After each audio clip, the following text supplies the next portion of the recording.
வணக்கம் நண்பர்களே, டாக்டர் மாலிங்கம். இன்றைக்கி நான் உங்கள்கிட்ட ஷேர் பண்ணுறது ஒரு social message for school going childrens and அவங்களோட பேரண்ட்ஸ்க்கு தான். நான் ரீசெண்டாக ஒரு ஆர்டி கேஸ் பார்த்தேன்.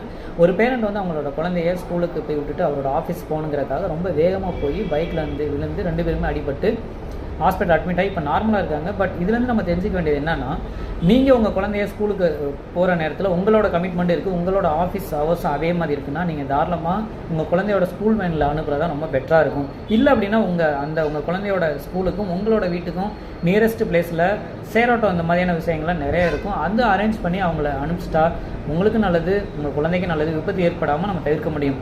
முக்கியமாக சில பேரண்ட்ஸ் வந்து என்ன தவறு பண்ணுறாங்கன்னா, ஒரே வீட்டில் 2-3 குழந்தைகள் இருப்பாங்க, அதை ஒரே பைக்கில் ஏற்றிட்டு போவாங்க. அப்படி போகும்போது தவறுதலாக ஃபோன் பேசிகிட்டே போவாங்க, குழந்தைங்களோட கான்வர்சேஷன் பண்ணிகிட்டே போகும்போது கவனச்சிதறல் ஏற்பட்டு நிறைய விபத்துகள் ஏற்படுது. ஸோ இந்த மாதிரியான விஷயங்களை தவிர்க்கணும்னா உங்கள் கமிட்மெண்ட் நேரத்தை நீங்கள் வந்து கரெக்டாக சூஸ் பண்ணுங்கள். குழந்தையோட கமிட்மெண்ட் நேரத்தை அவங்களுக்கு கரெக்டாக வெஹிக்கிள் அரேஞ்ச் பண்ணி கொடுத்துட்டா தொந்தரவே யாருக்கும் இல்லை, உயிர் சேதமே ஏற்படாது. இந்த மாதிரியான சோஷியல் மெசேஜ் வேணும்னா நம்ம சேனலை ஃபாலோ பண்ணுங்கள், பயன்படுத்தி பயன்பெறுங்கள். நன்றி நண்பர்கள்.